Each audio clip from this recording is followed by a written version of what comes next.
Chapter 15 नाश्ते की tray पर हिल्डा का एक पत्र था। पिताजी इस सप्ताह लंदन जा रहे हैं और मैं 17 जून को गुरुवार को आपको बुलाऊंगी। आपको तैयार रहना चाहिए ताकि हम तुरंत जा सकें। मैं रग्बी में समय बर्बाद नहीं करना चाहती, वह एक भयानक जगह है। मैं शायद रात को कोलमैन के साथ रटफोर्ड में रहूंगी, इसलिए मुझे गुरुवार को दोपहर के भोजन के लिए आपके साथ रहना चाहिए। फिर हम चाय के समय शुरू कर सकते हैं और शायद ग्रांथम में सो सकते हैं। क्लिफोर्ड के साथ एक शाम बिताना बेकार है। अगर वह आपके जाने से नफरत करता है तो उसे कोई खुशी नहीं होगी। तो वो फिर से शतरंज की बिसात पर इधर उधर धकेली जा रही थी। क्लिफोर्ड को उसका जाना पसंद नहीं था, लेकिन ऐसा सिर्फ इसलिए था क्योंकि वो उसकी अनुपस्थिति में सुरक्षित महसूस नहीं करता था।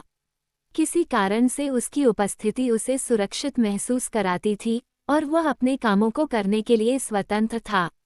वह खदानों में बहुत ज्यादा था और अपने कोयले को सबसे किफ़ायती तरीके से निकालने और फिर उसे बेचने की लगभग निराशाजनक समस्याओं से मानसिक रूप से जूझ रहा था।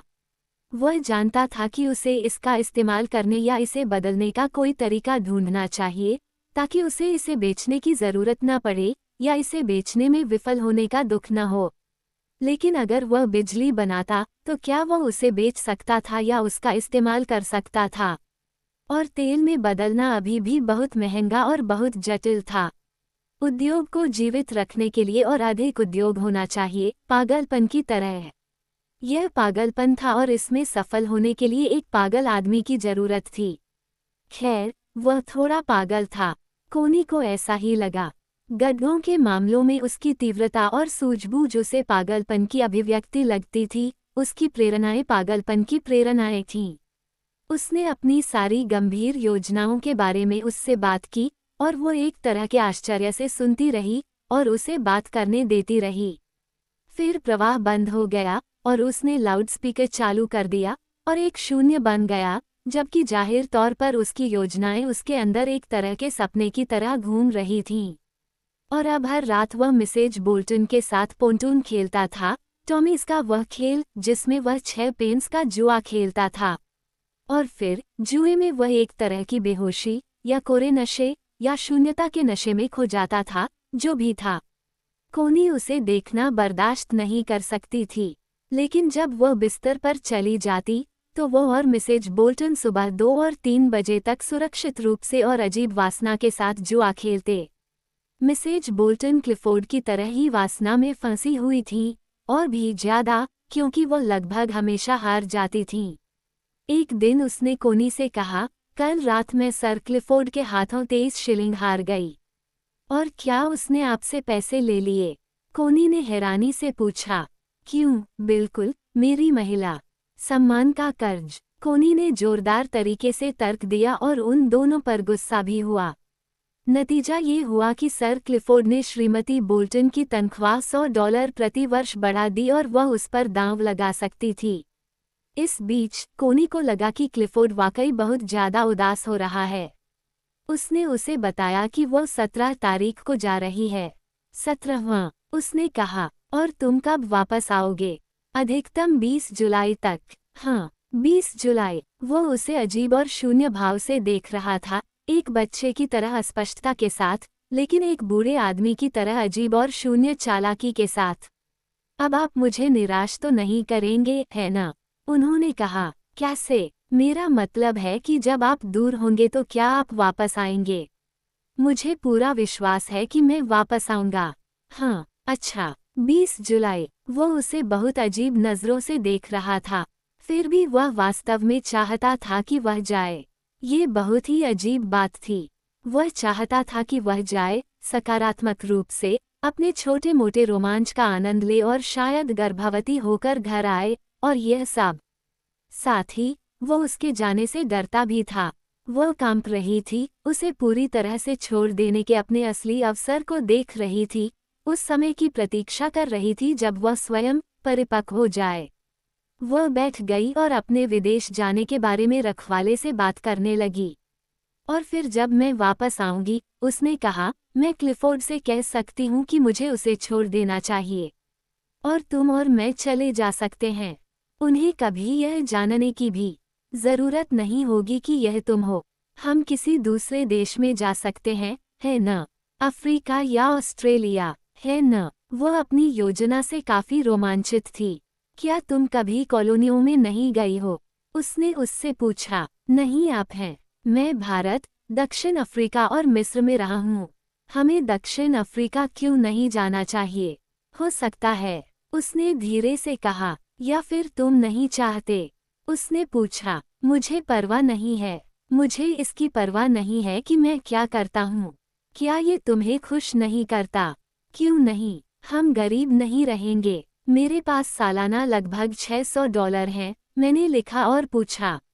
ये ज्यादा नहीं है, लेकिन ये काफी है न? यह मेरे लिए धन है। ओह, ये कितना सुंदर होगा। लेकिन मुझे तलाक ले लेना चाहिए, और आपको भी, जब तक कि हमारे बीच कोई जटिलता न हो। सोचने के लिए बहुत कुछ था। एक और दिन उसने उससे उसके बारे में पूछा। वे झोपड़ी में थे, और तूफान आ रहा था। और क्या आप तब खुश नहीं थे, जब आप लेफ्टिनेंट, ऑफिसर और सज्जन थे? खुश? ठीक है, मुझे मेरा कर्नल पसंद है। क्या तुम्हें उससे प्यार था? हाँ, मैं उससे प्यार करता था। और क्या वह तुमसे प्यार करता था? हाँ, एक तरह से, वह मुझसे प्यार करता था। मुझे उसके बारे में बताओ।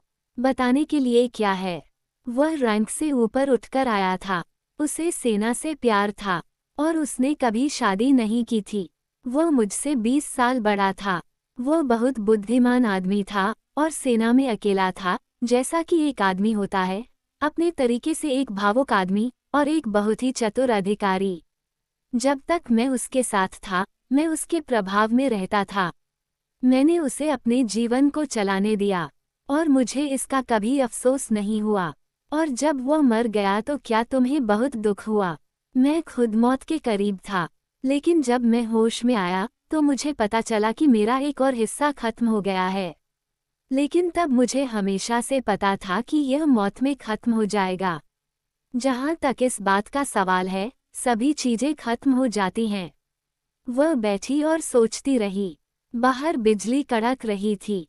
ऐसा लग रहा था जैसे वह जल प्रलय में एक छोटी सी नाव में हो।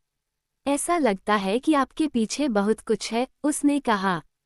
क्या मैं मर भी सकता हूँ? मुझे तो लगता है कि मैं 1 या 2 बार पहले ही मर चुका हूँ। फिर भी मैं यहाँ हूँ, आगे बढ़ रहा हूँ, और आगे और भी मुसीबत में पड़ने वाला हूँ। वह गंभीरता से सोच रही थी, फिर भी तूफान की आवाज़ सुन रही थी। और क्या आप एक अधिकारी और सज्जन व्यक्ति के रूप में खुश नहीं थे, जब आपका कर्नल मर गया था? नहीं, वे बहुत घटिया लोग थे। वह अचानक हंसा। कर्नल कहा करते थे, बेटा, अंग्रेजी मध्यम वर्ग को हर 30 बार चबाना पड़ता है क्योंकि उनकी आंतें बहुत संकरी होती हैं, मटर के दाने जितना बड़ा भी उन्हें रोक सकता है। वे अब तक के सबसे घटिया किस्म के महिला समान निशानेबाज हैं। खुद के बारे में पूरी तरह से अहंकारी, अपने बूटलेस सही न होने पर भी डरे हुए, उच्च शिकार की तरह सड़े हुए, और हमेशा सही। यही बात मुझे खत्म कर देती है। झुक झुक कर, अपनी जीभ सख्त होने तक चाटते हुए, फिर भी वे हमेशा सही होते हैं। हर चीज में सबसे ऊपर। घमंडी, आधी आधी गेंद वाले महिला समान घमंडियों की एक पीढ़ी। कोनी हंस पड़ी। बारिश तेज हो रही थी। वो उनसे नफरत करता था। नहीं, उसने कहा, उसे कोई परेशानी नहीं थी। वो बस उन्हें नापसंद करता था। दोनों में एक अंतर है। क्योंकि, जैसा कि उसने कहा, टॉमी भी उतने ही घमंडी, आधे अधूरे और संकीर्ण हृदय वाले होते जा रहे हैं। यह मानव जाति का भाग्य है, उस रास्ते पर जाना। आम लोग भी, मेहनतकश लोग भी, सब लोग, उनका जोश खत्म हो गया है। मोटर कारें, सिनेमा और हवाई जहाज उनमें से आखिरी अंश भी चूस लेते हैं। मैं आपको बताता हूँ, हर पीढ़ी एक और खरगोश जैसी पीढ़ी को जन्म देती है, जिसमें हिम्मत के लिए इंडिया रबर ट्यूबिंग और टिन के पैर और टिन के चेहरे होते हैं। टिन के लोग, ये सब एक तरह का बोल्शेविज्म है जो इंसानी चीज को मार रहा है और मशीनी चीज की पूजा कर रहा है। पैसा, पैसा, पैसा।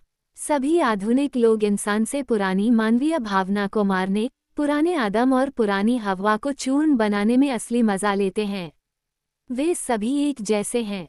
दुनिया एक जैसी है। मानवीय वास्तविकता को मार डालो, हर चमड़ी के लिए 1 पाउंड, हर अंडकोश के लिए 2 पाउंड।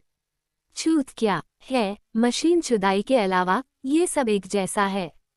दुनिया का लंड काटने के लिए उन्हें पैसे दो। उन्हें पैसे पैसे पैसे दो जो इंसानियत से जोश निकालेंगे और उन्हें छोटी छोटी मशीन बनाकर छोड़ देंगे। वह झोपड़ी में बैठा था, उसका चेहरा व्यंग्यात्मक व्यंग्य से भरा हुआ था। फिर भी वह एक कान पीछे की ओर लगाए जंगल के ऊपर तूफान की आवाज सुन रहा था। इससे उसे बहुत अकेलापन महसूस हो रहा था। लेकिन क्या ये कभी खत्म नहीं होगा? उसने कहा, हाँ, ये होगा। यह अपना उद्धार स्वयं प्राप्त करेगा। जब अंतिम असली आदमी मारा जाएगा और वे सभी पालतू हो जाएंगे, सफ़ेद, काला, पीला, पालतू लोगों के सभी रंग, तब वे सभी पागल हो जाएंगे। क्योंकि विवेक की जड़ अंडकोशों में है। तब वे सभी पागल हो जाएंगे और वे अपना भव्य ऑटो दाफे बनाएंगे। क्या आप जानते हैं कि ऑटो दाफे का मतलब है आस्था का कार्य? हाँ, ठीक है, वे अपना भव्य छोटा सा आस्था का कार्य बनाएंगे। वे एक दूसरे को अर्पित करेंगे। तुम्हारा मतलब है एक दूसरे को मार डालना? हाँ, बत्तख। अगर हम अपनी मौजूदा रफ्तार से चलते रहे तो 100 साल बाद इस द्वीप पर 10,000 लोग नहीं होंगे, शायद 10 भी ना हों। वे प्यार से एक दूसरे को मिटा चुके होंगे। गड़गड़ाहट दूर तक फैल रही थी। कितना अच्छा है, उसने कहा। बहुत बढ़िया। मानव प्रजाति के विनाश और उसके बाद किसी अन्य प्रजाति के उभरने से पहले होने वाले लंबे विराम के बारे में सोचना आपको किसी भी चीज से ज्यादा शांत करता है। और अगर हम इसी तरह चलते रहें, हर कोई, बुद्धिजीवी, कलाकार, सरकार, उद्योगपति और कर्मचारी सभी पागलपन से आखिरी मानवीय भावना, अपने अंतर्ज्ञान के आखिरी हिस्से, आखिरी स्वस्थ वृत्ति को खत्म कर रहे हैं। अगर यह बीजगणितीय प्रगति में चलता रहे जैसा कि चल रहा है, तो ताता मानव प्रजाति के लिए अलविदा। प्रिय। सांप खुद को निगल जाता है और एक शून्य छोड़ जाता है। काफी गड़बड़ लेकिन निराशाजनक नहीं। बहुत बढ़िया। जब जंगली कुत्ते रग्बी में भौंकते हैं और जंगली गड्ढे टट्टू टैविशॉल पिट बैंक पर कदम रखते हैं। ते दैम लाउडमस। उद्धरण। कोनी हंसी, लेकिन बहुत खुशी से नहीं। तो फिर तुम्हें खुश होना चाहिए कि वे सभी बोल्शेविक हैं, उसने कहा। तुम्हें खुश होना चाहिए कि वे अंत की ओर तेजी से बढ़ रहे हैं।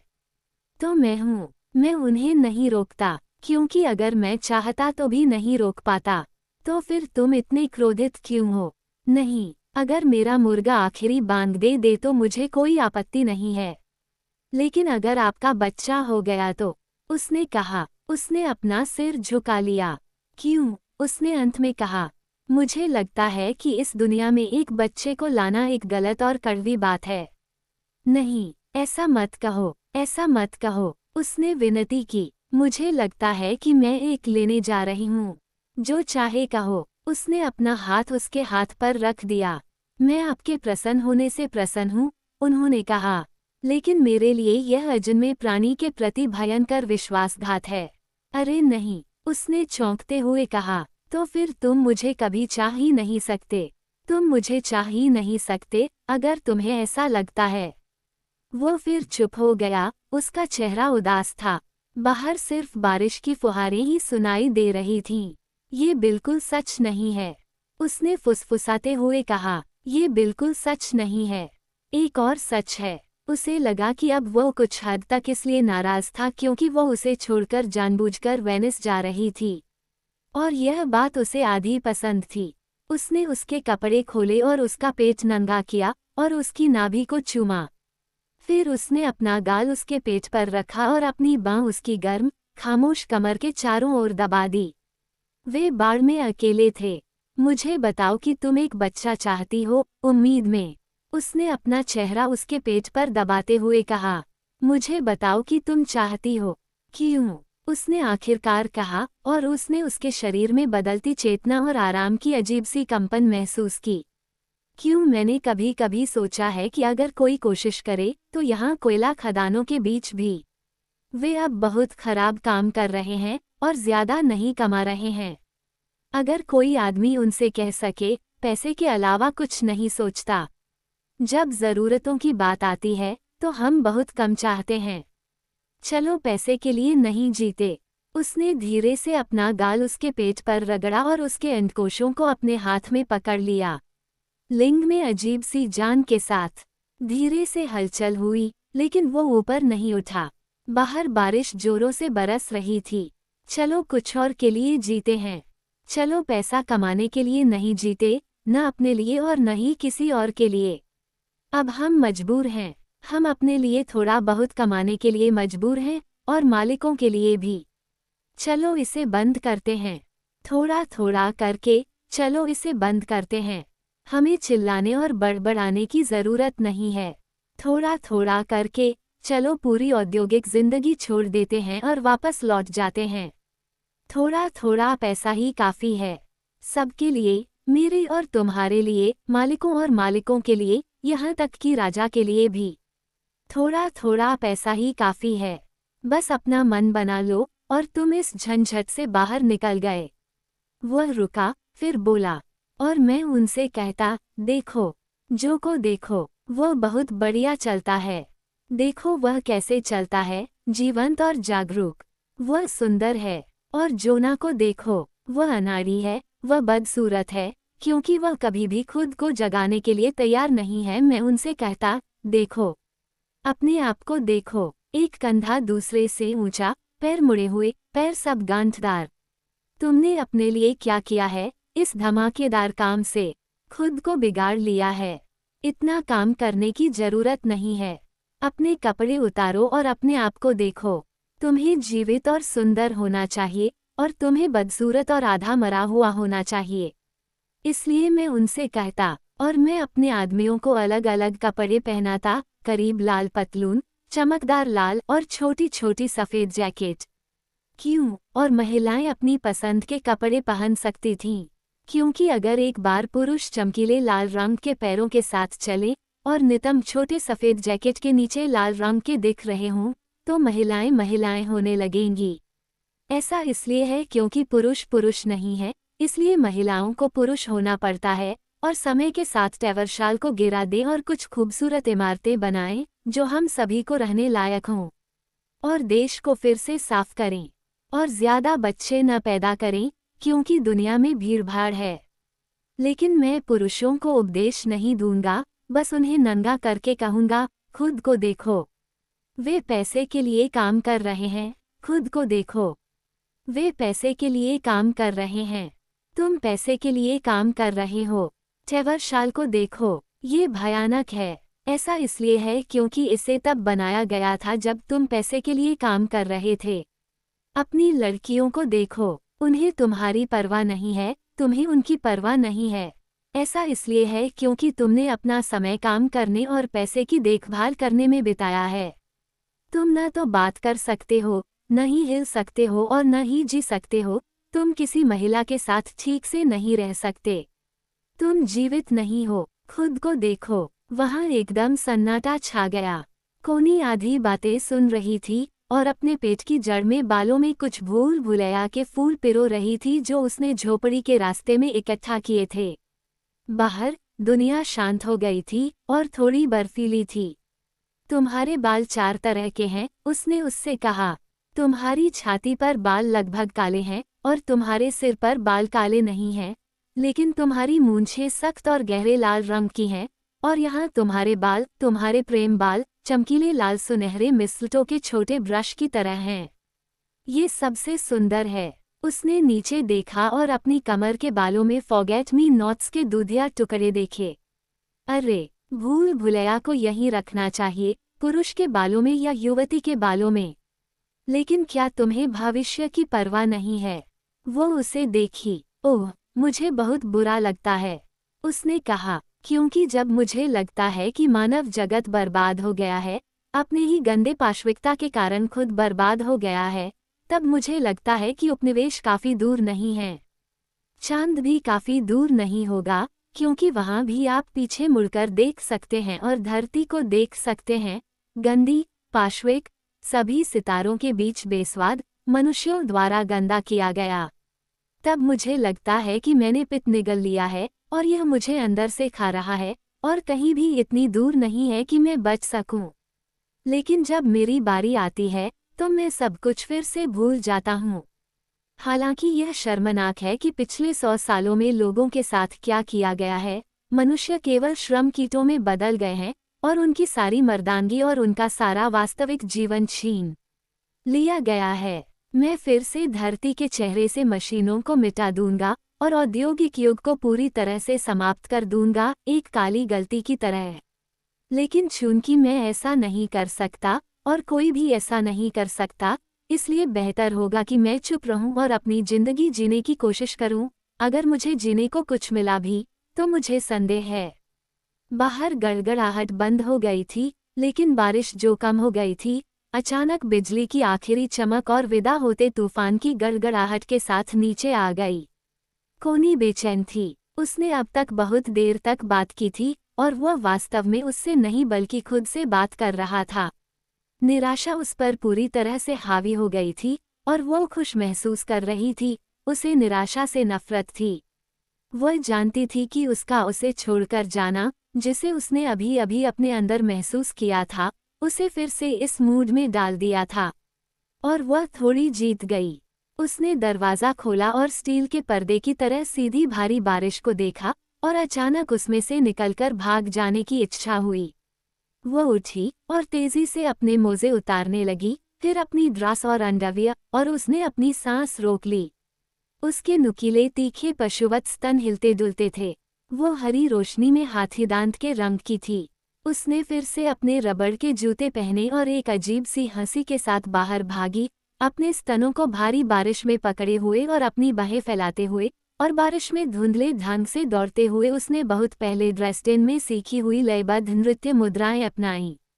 यह एक अजीब पीलापन लिए हुए व्यक्ति की आकृति थी जो उठती और गिरती थी, झुकती थी ताकि बारिश की मार और चमक उसके पूरे कूल्हों पर पड़े, फिर से ऊपर उठती और बारिश में पेट के बल आगे आती, फिर से झुकती ताकि केवल पूरी कमर और नितंब भी उसके प्रति एक तरह की श्रद्धांजलि में पेश हों, एक जंगली प्रणाम दोहराते हुए। वह व्यंगपूर्वक हंसा और अपने कपड़े उतार फेंके। ये बहुत ज्यादा था। वह नंगा और सफ़ेद, थोड़ा कांपता हुआ, कड़ी तिरछी बारिश में कूद पड़ा। फ्लोसी एक उन्मत्त छोटी सी भौंक के साथ उसके सामने उछली। कोनी, जिसके बाल पूरी तरह गीले थे और उसके सिर से चिपके हुए थे, ने अपना गर्म चेहरा घुमाया और उसे देखा। उसकी नीली आंखें उत्तेजना से चमक उठीं जब वह मुड़ी और एक अजीब सी गति के साथ समाशोधन से बाहर और रास्ते पर गीली शाखाओं से टकराते हुए तेजी से भागी। वह भागी और उसने गोल गीला सिर, उड़ान में आगे की ओर झुकी हुई गीली पीठ, टिमटिमाते हुए गोल नितंबों के अलावा कुछ नहीं देखा। उड़ान में एक अद्भुत डरी हुई महिला नग्नता। वो लगभग चौड़ी सवारी पर थी जब वह आया और अपनी नंगी बांह उसके कोमल, नंगे गीले मध्य भाग के चारों ओर लपेट दी। वह चीखी और सीधी हो गई और उसके कोमल, ठंडे मांस का ढेर उसके शरीर से टकराया। उसने उसे अपने से सटा लिया, पागलों की तरह। कोमल, ठंडे महिला मांस का ढेर जो संपर्क में आने पर जल्दी ही आग की तरह गर्म हो गया। बारिश उन पर तब तक बरसती रही जब तक कि वे धुआं नहीं छोड़ने लगे। उसने उसके सुंदर, भारी नितंबों को एक एक हाथ में पकड़ा और उन्हें उन्माद में अपनी ओर दबाया, बारिश में निश्चल कांपते हुए। फिर अचानक उसने उसे ऊपर उठाया और उसके साथ रास्ते पर गिर गया, बारिश की गर्जनापूर्ण खामोशी में, और उसने उसे पकड़ लिया, छोटा और तेज और खत्म, एक जानवर की तरह। वह तुरंत उठ खड़ा हुआ और अपनी आंखों से बारिश पोंछने लगा। अंदर आओ, उसने कहा, और वे झोपड़ी की ओर वापस भागने लगे। वह सीधा और तेज भागा। उसे बारिश पसंद नहीं थी, लेकिन वह धीरे धीरे आए, फॉरगेट मी नॉट्स, कैंपियन और ब्लूबेल्स इकट्ठा करते हुए कुछ कदम दौड़ी और उसे अपने से दूर भागते हुए देखा। जब वह अपने फूलों के साथ हाँफते हुए झोपड़ी में आए तो उसने पहले ही आग जला दी थी और टहनियाँ चटक रही थीं। उसके तीखे स्तन ऊपर नीचे हो रहे थे, उसके बाल बारिश के पानी से भीगे हुए थे, उसका चेहरा लाल हो गया था और उसका शरीर चमक रहा था और टपक रहा था। चौड़ी आंखें और बेदम, छोटे गीले सिर और भरी हुई, टपकती, भोली भाली जांघों के साथ वह एक अलग प्राणी लग रही थी। उसने पुरानी चादर ली और उसे रगड़ा, वह एक बच्चे की तरह खड़ी थी। फिर उसने झोपड़ी का दरवाज़ा बंद करके खुद को रगड़ा। आग धधक रही थी। उसने चादर के दूसरे छोर में अपना सिर छिपाया और अपने गीले बालों को रगड़ा। हम एक ही तौलिए पर अपने अपने कपड़े सुखा रहे हैं, हम झगड़ेंगे, उसने कहा। उसने एक क्षण के लिए ऊपर देखा। उसके बाल बिखरे हुए थे। नहीं, उसने आंखें फैला कर कहा, ये तौलिया नहीं है, ये चादर है। और वह व्यस्तता से अपना सिर रगड़ती रही, जबकि वह व्यस्तता से अपना सिर रगड़ता रहा। वे अभी भी अपनी मेहनत से हौंफ रहे थे। हर कोई एक आर्मी कंबल में लिपटा हुआ था, लेकिन शरीर का अगला हिस्सा आग की तरफ खुला था। वे आग के सामने एक लकड़ी पर एक दूसरे के बगल में बैठे थे, ताकि शांत हो सकें। कोनी को अपनी त्वचा पर कंबल का स्पर्श पसंद नहीं था, लेकिन अब चादर पूरी तरह से गीली हो चुकी थी। उसने अपना कंबल गिरा दिया और मिट्टी के चूल्हे पर घुटनों के बल बैठ गई, अपना सिर आग के सामने रखा और अपने बालों को सुखाने के लिए हिलाया। उसने उसके कूल्हों की खूबसूरत घुमावदार ढलान देखी। आज वह उसे मोहित कर रहा था। यह उसके नितंबों की भारी गोलाई के साथ एक समृद्ध ढलान के साथ कैसे ढल गया। और बीच में, गुप्त गर्मी में मुड़े हुए, गुप्त प्रवेश द्वार। उसने अपने हाथ से उसकी पूंछ को सहलाया, लंबे समय तक और सूक्ष्मता से उसकी वक्रता और गोलाकार आकृति को ध्यान से देखा। तुम्हारी पूंछ बहुत अच्छी है, उसने गले से निकली हुई दुलार भरी बोली में कहा। तुम्हारी गांड सबसे अच्छी है। ये सबसे अच्छी औरत की गांड है। और इसका हर हिस्सा औरत है, औरत निश्चित रूप से पागल है। यह उन बटन गधे वाली लड़कियों में से एक नहीं है, जैसा कि लड़कों को होना चाहिए, तुम हो। तुम्हारा नितंब बहुत नर्म और ढलानदार है, जैसा कि एक आदमी अपनी हिम्मत से चाहता है। यह ऐसा नितंब है जो दुनिया को थामे रख सकता है, ये है। बोलते समय वह अपनी गोल पूंछ को बहुत ही खूबसूरती से सहलाता रहा, जब तक कि ऐसा नहीं लगा कि उसमें से एक फिसलन भरी आग उसके हाथों में आ गई है। और उसकी उंगलियां बार बार उसके शरीर के दो गुप्त छिद्रों को छूती रहीं, आग के एक नर्म छोटे से स्पर्श से। और अगर वह शौच करे और पेशाब करे, तो मुझे खुशी होगी। मुझे ऐसी औरत नहीं चाहिए जो शौच या पेशाब न कर सके। कोनी अचानक आश्चर्यचकित होकर अपनी हंसी रोक नहीं सका, लेकिन वह बिना हिले डुले बोलता रहा। ये सच है, ये कला है। ये सच है, यहाँ तक कि थोड़ी कुतिया जैसी भी। यहाँ ये बकवास है और यहाँ ये पेशाब है, और मैं उन दोनों पर अपना हाथ रखता हूँ और इसके लिए तुम्हें पसंद करता हूँ। मैं इसके लिए तुम्हें पसंद करता हूँ। यह एक उचित, महिला की गांड है, जो अपने आप पर गर्व करती है। यह इसना में खुद पर बिल्कुल भी शर्मिंदा नहीं है। उसने एक तरह से करीबी अभिवादन करते हुए अपना हाथ उसके गुप्त स्थानों पर कसकर और दृढ़ता से रखा। मुझे ये पसंद है, उसने कहा। मुझे ये पसंद है, और अगर मैं सिर्फ 10 मिनट जिंदा रहूं और तुम्हारी गांड सहलाऊं और इसे जानूं, तो मैं मानूंगा कि मैंने एक जिंदगी जी ली। देखो, औद्योगिक व्यवस्था हो या न हो, यह मेरी जिंदगी का एक हिस्सा है। वह घूमी और उसकी गोद में चढ़ गई, उससे चिपक गई। मुझे चूमो, वह फुसफुसाए, और वह जानती थी कि उनके अलग होने का विचार दोनों के मन में छिपा हुआ था, और अंततः वह दुखी थी। वह उसकी जांघों पर बैठी थी, उसका सिर उसकी छाती से सटा हुआ था, और उसकी हाथीदांत जैसी चमकती टांगें ढीली ढाली थीं, उन पर आग असमान रूप से चमक रही थी। अपना सिर झुकाए बैठे हुए, उसने आग की चमक में उसके शरीर की सिलवटों को देखा, और उसके खुले जांघों के बीच लटकते हुए मुलायम भूरे बालों की ऊन को देखा। वह पीछे की मेज पर पहुंचा और उसके फूलों का गुच्छा उठाया, जो अभी भी इतना गीला था कि बारिश की बूंदें उस पर गिर रही थीं। उन्होंने कहा, फूल हर मौसम में बाहर ही रहते हैं। उनके पास कोई घर नहीं है, झोपड़ी भी नहीं। वह बुदबुदाए। शांत उंगलियों से उसने शुक्र के टीले की महीन भूरी ऊन में कुछ भूले बिसरे फूलों को पिरोया। वहीं, उसने कहा, भूल भुलैया सही जगह पर है। उसने अपने शरीर के निचले सिरे पर भूरे बालों के बीच दूधिया रंग के अजीब छोटे फूलों को देखा। क्या ये सुंदर नहीं लग रहा है? उसने कहा, जीवन जितना सुंदर, उन्होंने जवाब दिया। और उसने बालों के बीच एक गुलाबी कैंपियन कली चिपका दी। वहाँ, मैं वही हूँ जहाँ तुम मुझे भूल नहीं पाओगे। ये बुल रश में मूसा है। तुम्हें कोई आपत्ति तो नहीं है कि मैं जा रही हूँ? उसने उसके चेहरे की ओर देखते हुए उत्सुकता से पूछा, लेकिन उसकी भारी भौहों के नीचे उसका चेहरा रहस्यमय था। उसने अपना चेहरा बिल्कुल खाली रखा। उन्होंने कहा, आप जैसा चाहें वैसा करें। और वो अच्छी अंग्रेजी में बात करता था। लेकिन अगर तुम नहीं चाहोगे तो मैं नहीं जाऊंगी, उसने उससे चिपकते हुए कहा।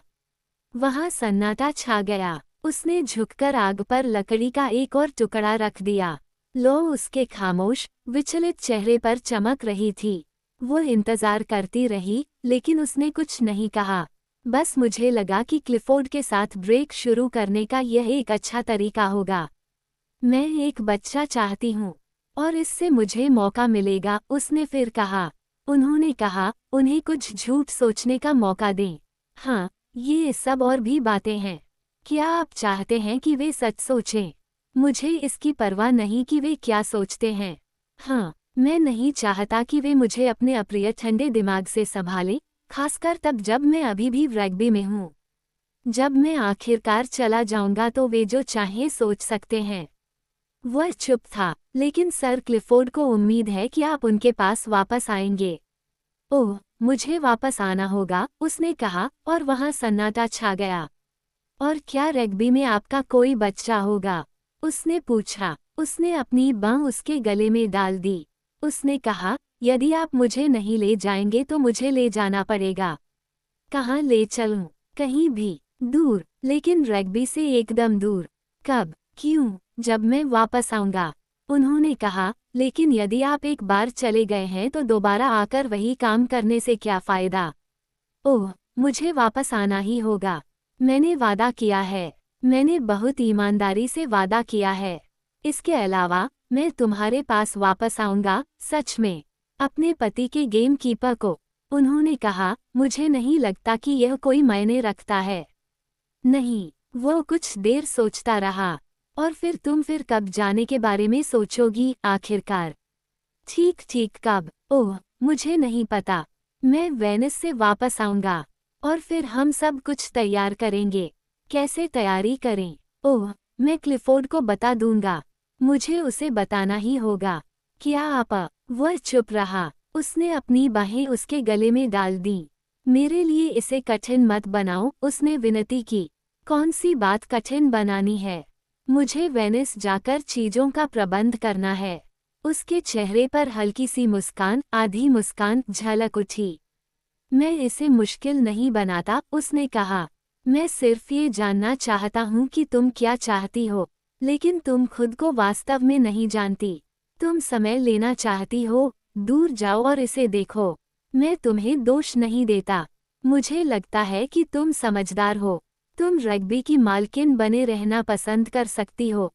मैं तुम्हें दोष नहीं देता। मेरे पास देने के लिए कोई रग्बी नहीं है।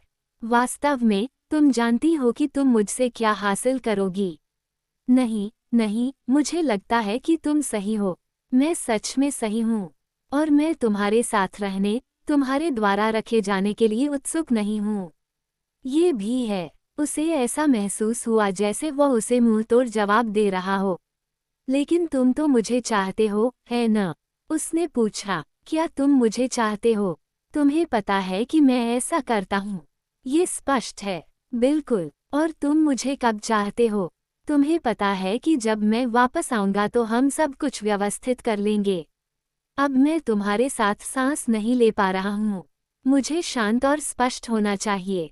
चुप, शांत और स्पष्ट हो जाओ। वह थोड़ा नाराज हुई। लेकिन तुम्हें मुझ पर भरोसा है न? उसने कहा। हाँ, बिल्कुल। उसने उसके स्वर में उपहास सुना।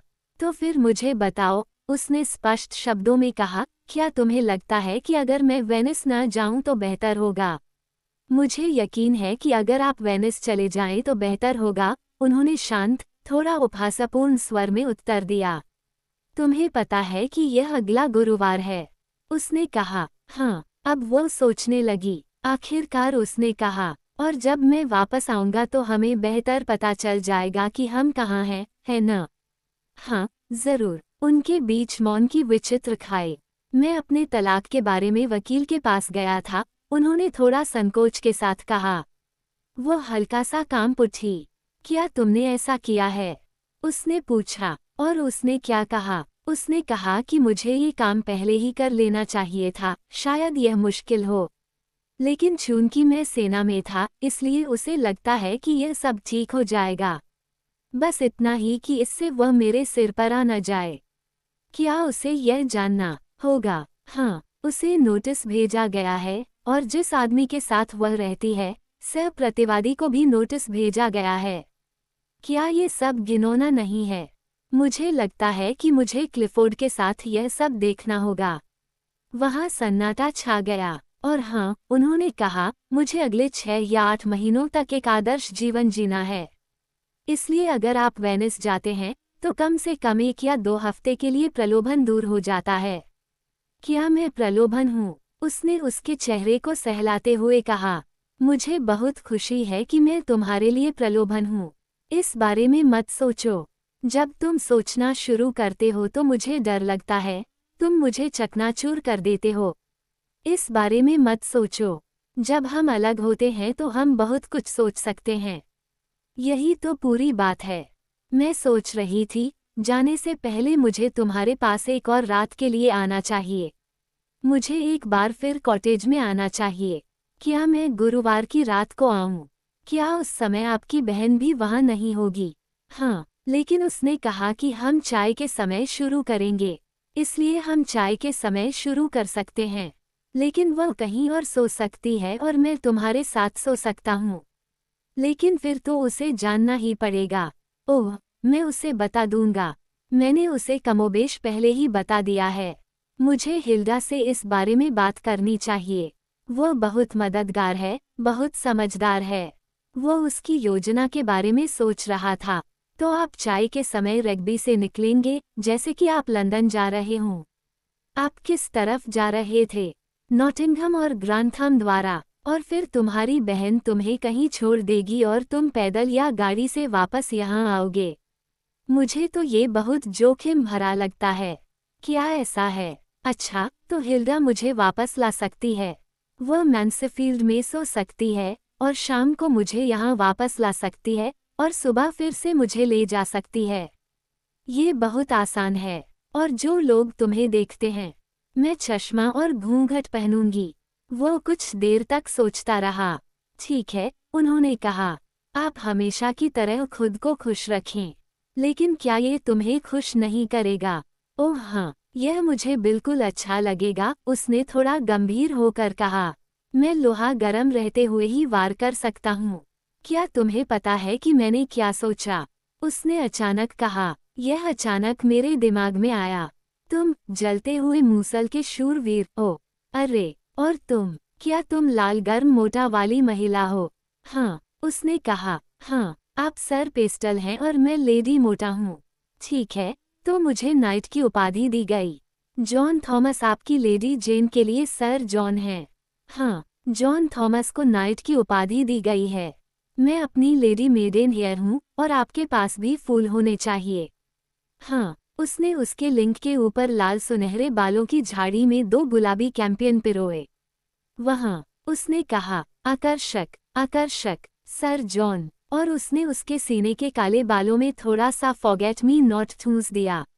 और तुम मुझे वहाँ भूल तो नहीं जाओगे, है न? उसने उसके स्तन को चूमा, और भूले बिसरे टुकड़े के 2 टुकड़े प्रत्येक निप्पल पर रख दिए, और उसे फिर से चूमा। मेरा कैलेंडर बनाओ, उसने कहा। वह हंसा और उसके सीने से फूल हिलने लगे। थोड़ा इंतजार करो, उसने कहा। वह उठा और झोपड़ी का दरवाज़ा खोला। बरामदे में लेटी फ्लॉसी उठकर उसकी ओर देखने लगी। हाँ, यह मैं हूँ, उसने कहा। बारिश बंद हो चुकी थी। चारों ओर नमी, भारीपन और खुशबू से भरी शांति थी। शाम होने वाली थी। वह बाहर निकलकर उस छोटे से रास्ते पर चला गया जो सवारी के विपरीत दिशा में था। कोनी ने उसके पतले, गोरे शरीर को देखा, और उसे लगा कि वह एक भूत है, एक प्रेत जो उससे दूर जा रहा है। जब वह उसे और नहीं देख पाई, तो उसका दिल बैठ गया। वह झोपड़ी के दरवाजे पर खड़ी थी, अपने चारों ओर एक कंबल लपेटे हुए, भीगे हुए, निश्चल सन्नाटे को देख रही थी। लेकिन वह अजीब तरह से टहलता हुआ वापस आ रहा था और उसके हाथ में फूल थे। वह उससे थोड़ा डर रही थी, मानो वह बिल्कुल इंसान ही न हो। और जब वह पास आया तो उसकी आंखें उसकी आंखों में देखने लगी, लेकिन वह उसका मतलब नहीं समझ पाई। वह कोलम्बाइन और कैंपियन, नई नई कटी घास, ओक टफ्ट्स और छोटी छोटी कलियों में हनीस्कल लेकर आया था। उसने उसके स्तनों के चारों ओर रोएदार युवा ओक स्प्रे बांधे, ब्लूबेल्स और कैंपियन के गुच्छों में चिपके हुए, और उसकी नाभि में उसने एक गुलाबी कैंपियन फूल लगाया, और उसके कुंवारी बालों में फॉरगेट मी नॉट्स और वुडरफ थे। यह आप अपनी पूरी शान में हैं, उसने कहा, लेडी जेन जॉन थॉमस के साथ अपनी शादी में। और उसने अपने शरीर के बालों में फूल चिपका लिए और अपने लिंग के चारों ओर रेंगने वाली जेनी का एक टुकड़ा लपेट लिया और अपनी नाभि में एक जलकुंभी की एक घंटी चिपका दी। वो उसे मजे से देखती रही, उसकी अजीबोगरीब तत्परता, और उसने उसकी मूंछों में एक कैंपियन फूल ठूंस दिया, जहां वह चिपक गया, उसकी नाक के नीचे लटक रहा था। ये जॉन थॉमस है जो लेडी जेन से शादी कर रहा है, उसने कहा। और हमें कॉन्स्टेंस और ओलिवर को उनके रास्ते जाने देना चाहिए। शायद। उसने इशारे से अपना हाथ आगे बढ़ाया और फिर छींकने लगा, जिससे उसकी नाक और नाभि से फूल गिर गए। उसने फिर छींका। शायद क्या? उसने कहा, उसके आगे बोलने की प्रतीक्षा करते हुए। वह थोड़ा हैरान होकर उसकी ओर देखने लगा। अरे, उसने कहा, शायद क्या? आप जो कहने जा रहे थे वही कहिए, उसने जोर देकर कहा। अरे, मैं क्या कहने वाला था? वह भूल गया था, और यह उसकी जिंदगी की सबसे बड़ी निराशा थी कि वो कभी भी इसे पूरा नहीं कर पाया। पेड़ों पर सूरज की पीली किरण चमक रही थी। सूर्य, उसने कहा, और समय बीत गया। समय, मेरी रानी, समय। पंखों के बिना मक्खियां क्या होती हैं, रानी? समय, समय। उसने अपना शर्ट निकाला। शुभ रात्रि कहो, जॉन थॉमस को, उसने अपने लिंग की ओर देखते हुए कहा। वह रेंगती हुई जेनी की बाहों में सुरक्षित है। अभी उसके आसपास ज्यादा जलन नहीं है। और उसने अपना फलालन शर्ट अपने सिर पर डाल लिया। एक आदमी का सबसे खतरनाक पल, उसने कहा, जब उसका सिर बाहर निकल आया था, वह तब होता है जब वह अपनी शर्ट पहन रहा होता है। फिर वह अपना सिर बैग में डाल लेता है। इसलिए मुझे वे अमेरिकी शर्ट ज्यादा पसंद हैं, जिन्हें आप जैकेट की तरह पहनते हैं। वह अभी भी खड़ी होकर उसे देख रही थी। उसने अपने छोटे ड्रॉअर में कदम रखा और कमर के चारों ओर बटन लगाए। जेन को देखो, उसने कहा, उसके सभी फूलों में। अगले साल तुम्हारे लिए कौन फूल लगाएगा, जेनी? मैं, या कोई और? अलविदा मेरी ब्लूबेल, तुम्हें अलविदा।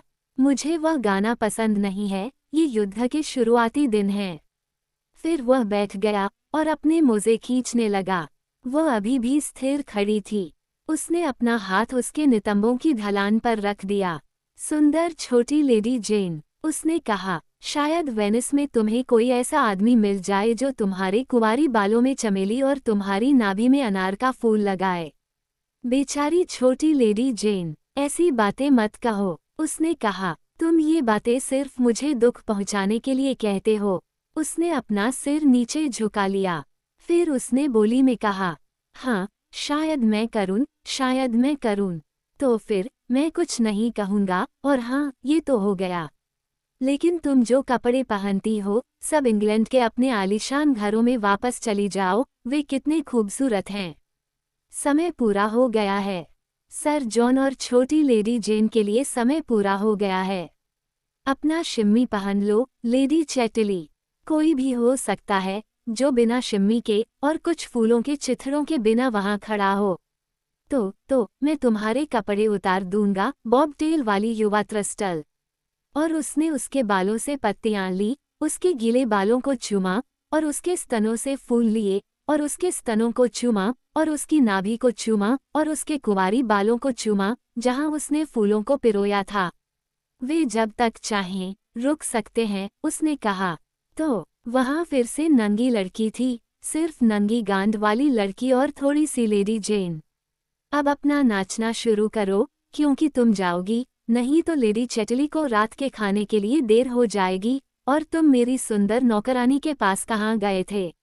वो कभी नहीं समझ पाई कि जब वह स्थानीय भाषा की इस हालत में था तो उसे क्या जवाब देना चाहिए।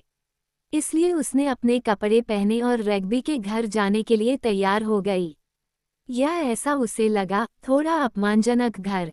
वो उसके साथ चौड़ी सवारी के लिए जाता था। उसके युवा तीतर आश्रय के नीचे ठीक थे।